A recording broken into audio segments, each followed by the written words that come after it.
Assalamu alaikum wa rahmatullahi wa barakatuh. Welcome to lesson 12 in the Fiqh series. Alhamdulillah Rabbil Alameen wa salatu wa salamu ala Sayyidina Muhammad wa ala alihi wa sahbihi ajma'in. Amma ba'd. Allahumma faqihna fi deen. Allah bless us with understanding of this deen. So in the last series in the last episode we saw the author speaking of the obligatory integrals of Ghusl, the purificatory bath.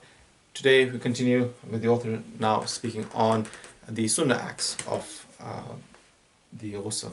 وَسُنَّنُهُ خَمْسَةُ أَشْيَاء. And the Sunnah acts of the purificatory bath, the Ghusl, are 5 things. At-tasmiyah. So the first thing is at-tasmiyah, to say Bismillah at the very least. Bismillah ar-Rahman ar-Rahim for full reward. Again, toilets and bathrooms today are kind of like merged into one. So, and we may even be naked, fully naked, not clothed. So we make sure, first of all, let's try and clothe ourselves between the navel and knees when we're having a bath. Let's bring this in us if we already don't. Angels are present as well, and more so if it's in a public kind of bath. There was a time that public baths were the only way to get to bathe. People will be naked in there, and that is, the angels are cursing those kind of people. If angels are cursing them, Allah subhanahu wa ta'ala is cursing them. So in a private setting as well, just make sure we are clothed in the area, and try to bring that in as if we don't already. To recite Quran in a naked state as well, it's a sin to be in a state of janaba, a major ritual impurity, and then recite the Quran again as well is a sin, or in menstruation, or for a woman, in that kind of similar, likewise, to recite the Quran. So we should not be reciting, if we do recite it in a state of janaba, it should intend dhikr. If we do dhikr, that's different to reciting the Quran. As well, try and just do it in the heart, that say Bismillah ar-Rahman ar-Rahim in the heart before we begin the act. So this is the beginning of the act.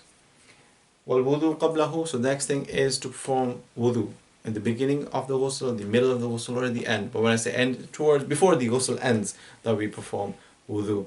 Just bearing in mind that the time when we have to wash our private parts in the ghusl, so then our wudu would break. So we kind of bring it in to our ghusl, that we do it at a time that we don't necessarily now need to touch our private parts or wash that area with the hands once we perform the wudu. Bring that in that kind of fashion.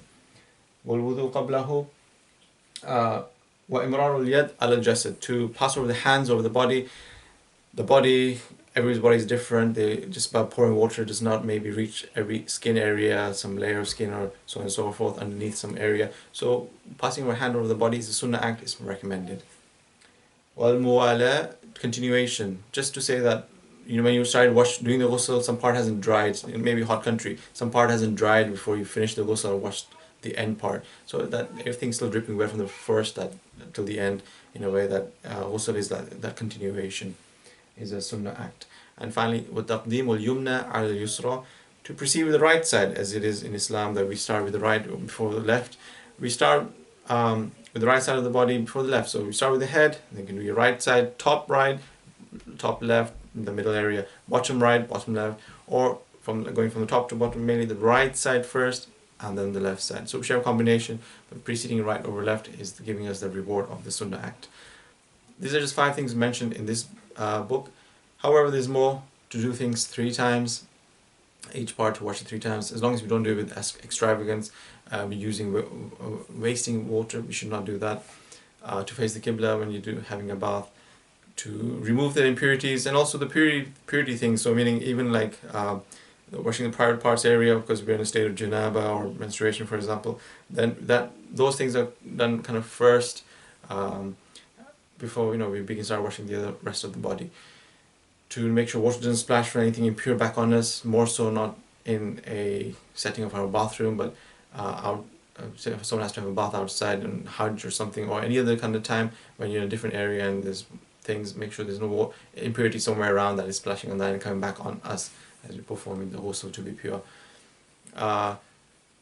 The parts of the body, of the hair as well, to the nose, the mouth, to go into these parts, the pubic hair as well, and the armpit hair, all these areas here, make sure they're all thoroughly washed. To the takhleel, to go through the hair with your hands as well, to make sure water is reached at the scalp and everything. All parts of the sunnah. And to also not use water that's really hot or really cold, to just the moderate so it's not harmful to your body as well. So all these are kind of sunnah acts to do. وصلى الله سيدنا محمد وعلى آله وصحبه وبارك وسلم.